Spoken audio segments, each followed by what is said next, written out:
Hey there, and welcome to That News You Care About, a weekly video game news show from the folks over at that nerdy site. Today is Tuesday, April 26th of 2022, and I'm one of your hosts, Logan Wilkinson. Joining me, as always, is my Phoenix son, Trevor Starkey. Hello. How you doing, Trev? Doing all right. Hanging in there. Hanging in there, yes. Me and Trevor were banking these pods. This is our fifth in a row here. In like a week and some change. We were knocking them out.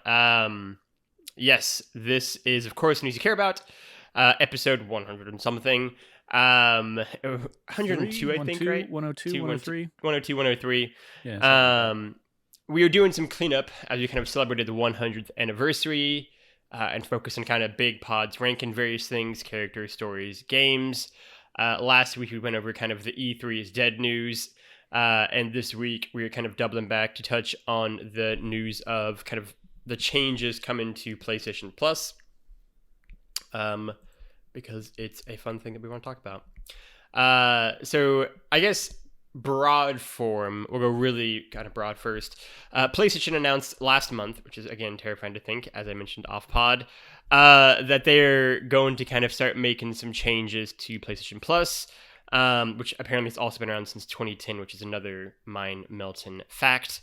In those changes, they talk about how they're bringing together PlayStation Plus and PlayStation Now into an all-new PlayStation Plus subscription service that is going to provide more choice to customers across 3 membership tiers. Those membership tiers being, of course, PlayStation Plus, Essential, which is going to provide you with 2 monthly downloadable games, exclusive discounts, cloud storage for saved games, and online multiplayer access. There's basically no changes for existing PlayStation Plus members in that tier. And in the US, it's going to be $9.99 a month or $60 for the year. After that, we've got PlayStation Plus Extra, which is going to provide all the same benefits as the Essential tier, along with a catalog of up to 400, with a nice little asterisk next to that, of the most enjoyable PS4 and PS5 games, including blockbuster hits from our PlayStation Studios catalog and third-party partners. Games in the Extra tier are downloadable for play. That one is clocking in at $15 a month in the US or $100 for the year.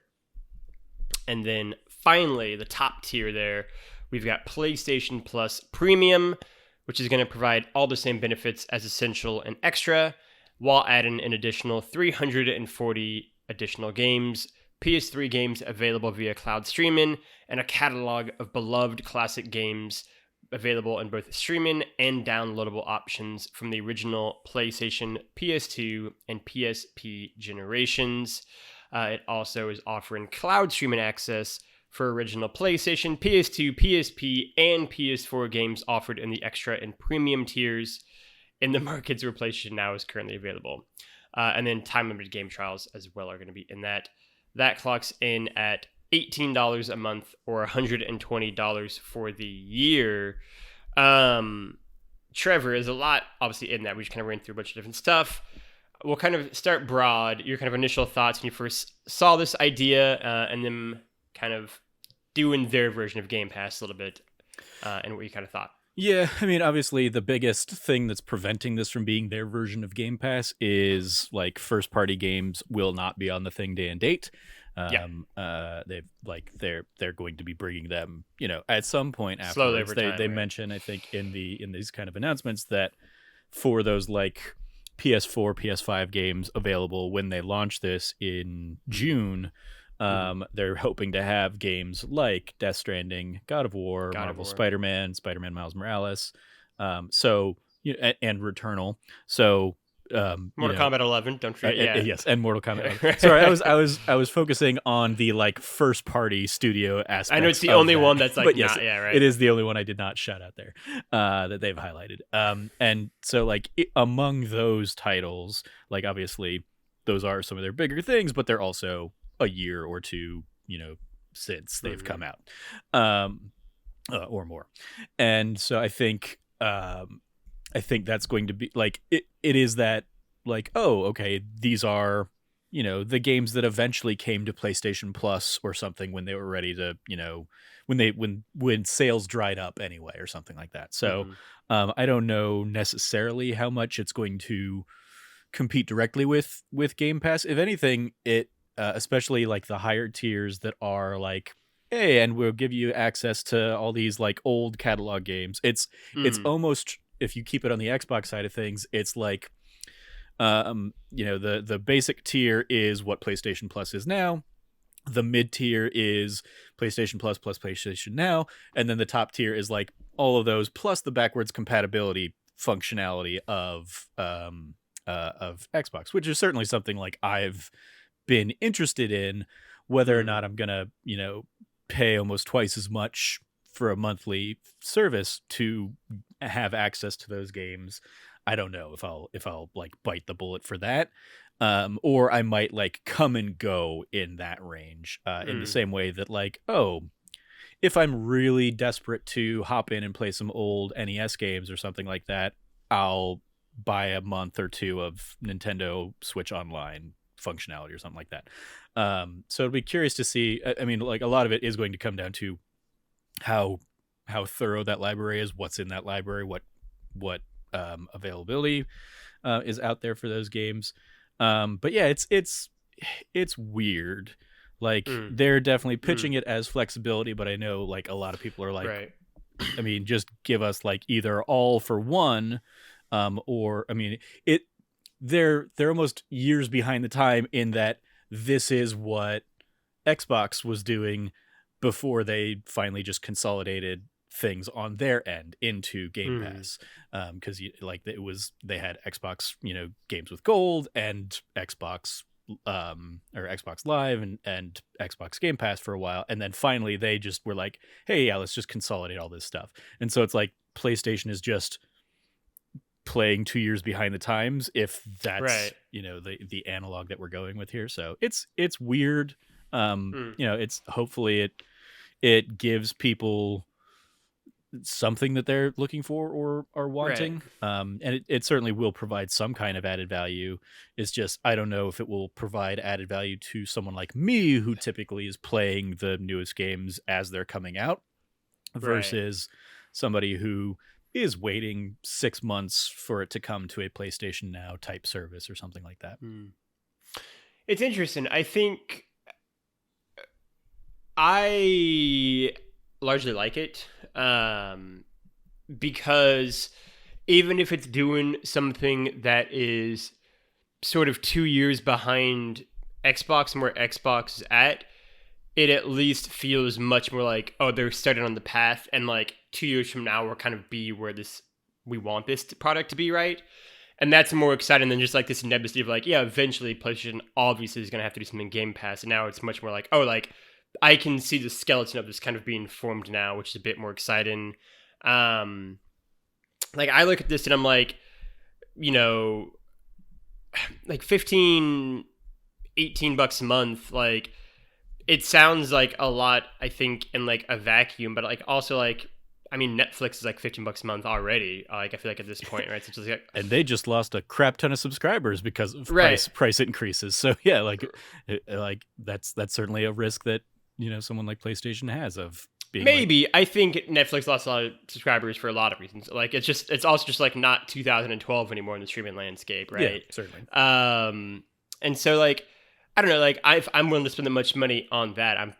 I'm pretty content to spend the same amount of money for this, right? Because like I do think it is exciting, and like I am kind of excited about it from both someone who loves PlayStation, right, and has that 25-year history with the consoles, but also like from a unique that nerdy side perspective, like it'd be cool to go back and play like classic PlayStation games, right? Or not even necessarily that classic, but like even just like PS3 games, right? That maybe we didn't get around to, didn't play before, or love, but just don't own any longer, right? And so like that's an exciting potential thing. Same with like PS4, and just the larger catalog of games that are going to be available to kind of play and go through for the PS4 and PS5 generations, right? Like if this is just a like worse version of Xbox Game Pass, that's still exciting to me, right? Like there are so many games that you are able to try out for even just like a couple of hours or like play through the whole thing on Game Pass right now on the Xbox side of things, like Lake, for example, that I wasn't able to, right? And like I would love to see those similar kind of deals be had on the PlayStation side of things that allow games that are unique like that and maybe aren't these massive games that can kind of get rushed over their moment to shine a little bit more, right? And kind of their moment to kind of have people kind of sink some time into them.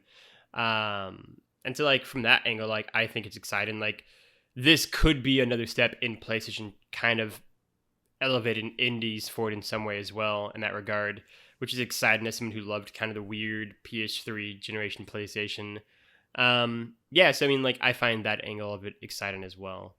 Yeah, one thing I want to one of the reasons I kind of pitched this as a potential topic today was because I did see some kind of new updates a little bit surrounding this floating around this morning. There was a report over at GameDeveloper.com that Sony has begun communicating with developers about plans for the timed game trial component of Nice. like PlayStation Plus Premium aspect of this, which is basically that it's like the last little benefit they have in the bullet point here of time limited game trials will also be offered in this tier.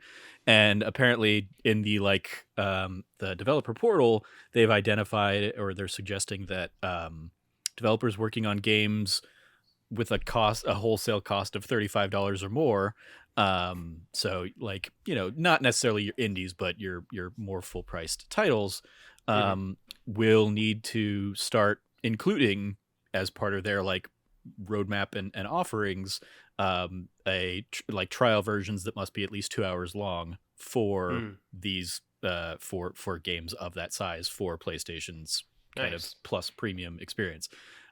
It's certainly a nice thing for a consumer facing side of things, obviously. But it is, I think, maybe potentially putting like an undue pressure on developers that they were not anticipating having to come up with like, okay, well, here's how we can partition off a 2-hour trial version of our game versus, you know, a full version. And certainly I think some developers are you know, going to be able to kind of do something with that more effectively than others. And I do appreciate that they're not making it like for everybody, but it is definitely a weird element of it's a thing that PlayStation has gone out and offered and now is having to basically rein in all developers and say, we've promised people this, so we need you to help us deliver on this thing. I don't necessarily know how I feel about that aspect of it, but I mean, as somebody who has hopped into many a Game Pass game, and been like, I'm gonna check this out, and you know, check it out for an hour or two, or for a Let's Play or something like that. I very much appreciate the like no cost, no added cost component of I'm not having to buy those games outright just to you know, do an hour long YouTube video that's gonna get 15 views at most or something like that. So you know, I can appreciate that option being there for us on the PlayStation side. Again, I don't necessarily know if I need to double my PlayStation Plus like payment a month just for that extra little bit, especially, you know, with the amount of releases that I think we'll get on any kind of like regular basis. I don't know if that's going to be providing enough of an incentive. So for me, it's really going to come down to like, what does that catalog of games look like? What are the offerings out there, and how often am I looking to, you know, because I'm not somebody who is all that often eager to hop back into an older game, especially like a PS1 generation. I just don't think those PS1's have in particular held up as well. And even like PS2, like any of the ones I really wanted to check out or missed or something eventually came to us in some kind of remaster collection, and I've probably, you know, scratched that itch. So I don't know how much on the PS2 or even PS3 side of things at this point I will be, you know, eager to hop into. I know like you love going back and playing, you know, BioShock or Arkham or something like that. And even those, like if I hop into those, I think I have the PS4 versions that I can already play. That's what I did for Arkham. So that's kind of where I fall on this is I just don't know like Sure. how much time I will actually spend, Going through those investigating games. those older But yeah, libraries. I do think one advantage that PlayStation has to Microsoft on this sort of thing is that way deeper bench of games and IP from prior generations, right? Where like, I think the running joke for about 20 years now has been like Microsoft pretty much has Halo, Gears of War, and Forza, and those are like kind of the three franchises that have really kind of any fan base to them. And PlayStation does have a far more diverse one. If someone likes the Resistance games, for example, that haven't really been a Resistance remaster, to go back and play through like those games.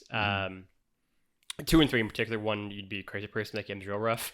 But There like, was because I think this is one that will appeal to you. I also did see like the Koreans ratings board rated a whole bunch of Siphon Filter games recently. And so maybe like it, and the article I saw was it's potentially either a collection is coming or they're being rated for this this eventual service. hell yeah. Either way, it's great. That's good news across the board. You're right. I just think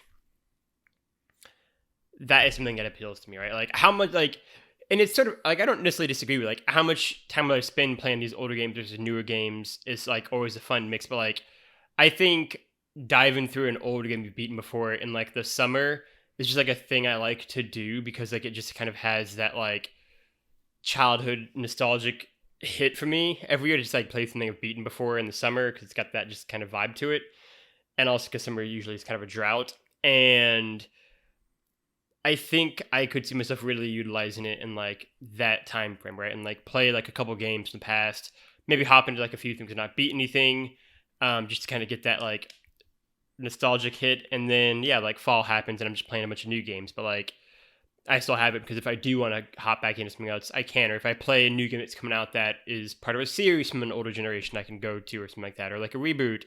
And so yeah, like I would say right now I'm, it's close. Like I think all of them have their kind of things. Like I'm probably leaning more to just doing premium than not, right? Because like to me, it's like if you do extra, you might as well do premium. It's sort of like the movie theater like large versus like medium pricing model where it's like, yeah, like you can get a medium for $7.95 or a large for $8. It's like I'll just get the large then, right? Like if I'm gonna not do just a basic version, I'm just gonna go ahead and do the whole thing. It's a question of like, do I just stay at the like $9.99 pricing model or go to $18? And it's like I don't know yet. I have time luckily, but we'll see what kind of the release looks like for it in June as we kind of get closer to it and what games actually do hit that date or not.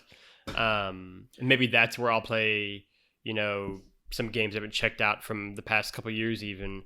But I maybe I'll check out Mortal Kombat 11, for example.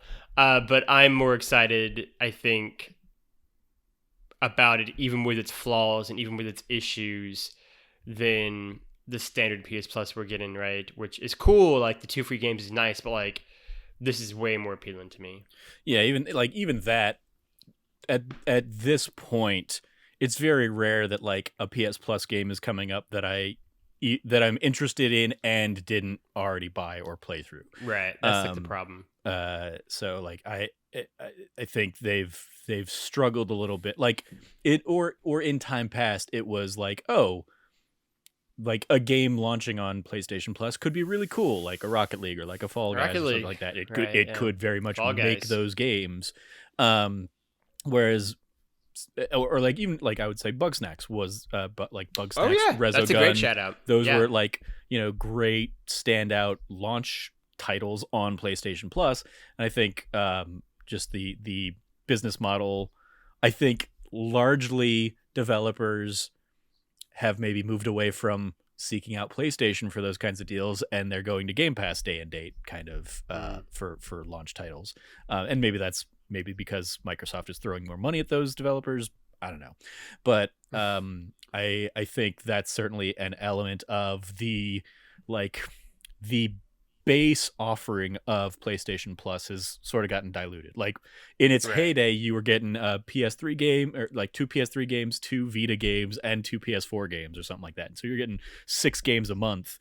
Sometimes like even more than that because they do, they'd have cross-buy or cross-play or something like that. And I think in large part because of pandemic and supply chain issues and stuff, they've not continued that on into 2 PS5 games and 2 PS4 games. It's, I think, currently ostensibly a PS5 game and two PS4 games, maybe. And sometimes they have a hard time even like finding those kinds of offerings, or they're just games that I'm certainly just not interested in. Right. So yeah, I'll be curious to see really how that comes down. But it does also, I mean, as you were kind of talking through, like I know, like Kind of Funny recently just went through and played all of the Metal Gear games, and like you had Right. Mike, Snowbike Mike, and Barrett playing through all those games and stuff like that. And it'd be like, oh, if they create this service that finally has all those games like easily accessible and in one place and one platform, great. I looked at a while back the idea, and it's an absurd streaming idea of playing through all the Final Fantasy, like all the mainline numbered Final Fantasy games, and in order to do that, and this was before the Pixel remasters, so the Pixel remasters made like it a little bit easier, but it would have been like, okay, I'm going to be playing like half of these games on Steam because that's the only like modern platform that I can easily get them on, or something like that. So yeah, having an entire franchise, if you want to kind of do those things all in one place, or yeah, if you wanted to revisit the old PS2 era God of War games, haven't been able to do that in a while, so sure, that'd be a thing you could do and check out. But again, like a lot of that then comes into what I ran into with the Grand Theft Auto series, for example, was PS2 games much better in my memory than like going back and trying to revisit those, unless they do unless they put in actual effort to like modernize them for an audience. One other thing I want to float by you to see if this would matter for you, and I don't think it really does for you, but I remember years ago now, there was like some kind of like PlayStation patent that was effectively like figuring out a way to like to put trophies on over old games. Ooh. And so I would love it. Yeah. The idea of PlayStation 1 or PlayStation 2 games. I think some of that has been used in what they've done with like the PS2 classics on PS4 and stuff like that. But I'd be very curious if all of these, every one of these titles ends up coming and being like, yeah, and we've got trophy support for all of them, even the the PS1 games that never would have had it in the first place. And here's how that works, or something like that. But yeah, I would love that. So much of that is just going to come down to what can they actually do with this. But the problem, I mean, like, not the problem, but like the thing about that too is that like you already touched this a little bit, where like the games I would most be excited to, that for the most part, there's some exceptions, but for the most part, they're on newer platforms that I can do that on, right? Like I could, if I wanted to, I never would, platinum like GTA 3 or Vice City, right? I could platinum the Jak and Daxter games. And I think about Jak and Daxter 1 in particular all the time, which is like, I could platinum that game in like a day and a half. I've got that platinum, I know. Like that's one too, like where like literally Jak and Daxter has been stuck in the back of my brain since 2017 when we played it at like 3 o'clock in the morning together. I'm just like, I could do this in like a day and have an absolute blast, I'm sure. That's like, if I ever streamed, which I probably won't unless I'm just at Frank's house doing it, because I just wouldn't do it on my own. That's something I would stream. Just like, yeah, just have fun, just like plowing through Jak and Daxter in like a day. And then yeah, like I think those are kind of the games that I'd want to platinum for the most part, or like Bully, right? But even Bully probably has, you can, because it's on newer consoles. There's a PS4 version. I was version. gonna say, yeah, so like even there you could get a platinum of that, right? It's like most of the things I'd want to from those older generations, I can find a way to get trophies for and platinum and that kind of stuff. Or the issue becomes the games that, from that era, they're going to get a bullshit trophy list, which is sort of my issue with some of the games anyway that I can platinum, which is like, this is just a bad trophy list though, right? So it's like I've done everything in this world and I've got 80%, because one of the things is like spin on top of the head of this random enemy 16 different times in the game, and it's like, well, that's just a piss take of a thing. Like, I don't want to do that. It's not a fun right? So like that's the other issue. That is a large just like trophy issue in and of itself. Is that like they're just bad trophy lists for great games. Again, the fact that I have like 30 to 40% of the Last of Us trophies and that's it is a testament to how insane some of these trophy lists are. Like that's obviously like a notoriously bad one, but like still like trophy design is a like skill and an art. Just gotta go play factions, my friend. And I liked factions. It's just you have to play a lot of factions, and a lot of the multiplayer. But like, I think that is sort of the larger issue with that. Is that like I find that exciting. I find that like a thing I could be really into, but I can either A, already do that, or B, when they would do that, it's gonna be like a bad trophy list at least half the time. So like that's gonna kind of dilute some of the fun as well. Yeah, as I like. They're offering, cloud streaming access for original PlayStation, PS2, PSP games, or, downloadable or whatever. Like, there's also an element of, but that's only going to be for the games that are on this service, not all of the PS1, PS2, PSP classics I've already paid for and, like, are linked to my account. They're just linked to my account on a PS3 or a Vita that I'm not going to pick back up anytime soon. Like, there's also a part of me that, like, is angry that that they just won't let me play those games on a new system. I will have to have this extra thing to get them again. It's the Nintendo thing of like, well, you'll buy the game from us again, so we'll sell it to you again. Like I get frustrated by that nature of things as well.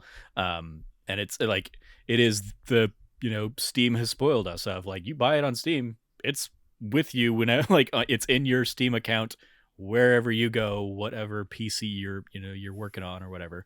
But yeah, that's another like minor gripe on this that I have. But for me, really, it largely is just going to come down to like, is there enough? Like, will there be enough on that service for me to actually want to hop into some of those older offerings? And if there isn't, then I will be fine just keeping it with my normal current PS Plus and not really changing my my subscription at all. Yeah. I was just looking at the Jack and Daxter Precursor Legacy Trophy Guide. Yeah, it's super simple. I've platinumed that game already. Like, if the hardest one is to get all the power cells, yeah, I did that years ago. I've done that multiple times, and so like, yeah, like I could get that platinum trophy. I should think about that one day. That could be a fun let's play. Anyway, I'm getting off the tangent. But Trevor, any final thoughts on the tiers of PlayStation Plus announcements here, or anything that you're kind of looking forward to before it's rolled here in a little bit less than 2 months' time? I mean, I think one of the things I will be most curious about after it has launched is how regularly they update it and yes. What like in the same way that like. We get Game Pass updates every few weeks of like, here are the new things coming to Game Pass, and here's even if it's just tweets, or in this case even if it's just blog posts, in the same way, like, is it going to be once a month, here are the PlayStation Plus games, and then here's everything new coming to PlayStation Plus now. Here's everything new, like, instead of here are your 2 free games, it's here are the 2 free games and then here's what's coming and leaving the platform. Are we going to get those on just a monthly basis, or will it be more frequent? I'll be curious basically to see what that looks like. And I guess in the same vein as a Game Pass, like, when they make these deals with whoever they make them with, how long do they end up being? Obviously, like the Yakuza games came to Game Pass and were on Game Pass for a long time, and then eventually started kind of phasing out and timing out. Same with a lot of the Final Fantasy games. So like they're clearly like making a deal with Atlas or Sega or Square Enix or something for 1 year access on this service or something like that. So what is that going to look like? And yeah, how are those deals going to end up shaking out? Yeah.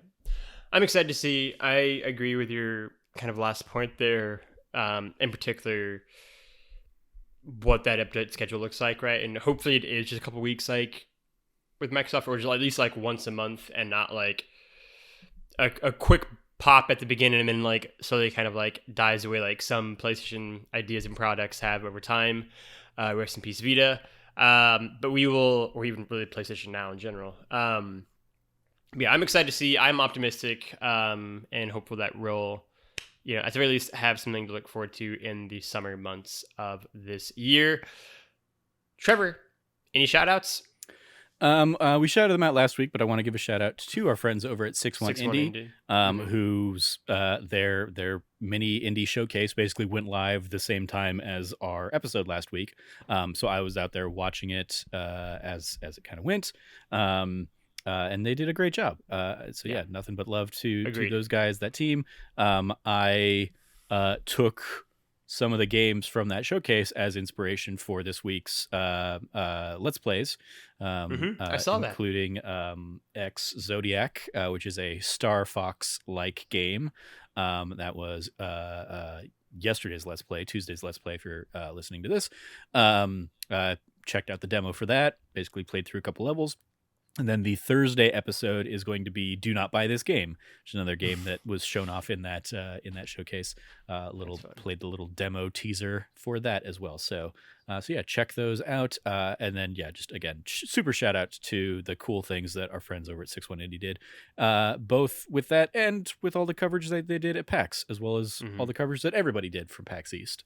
Yes. I found myself not experiencing FOMO so much as just being very happy to see friends reunited or back out there or doing the stuff they're doing.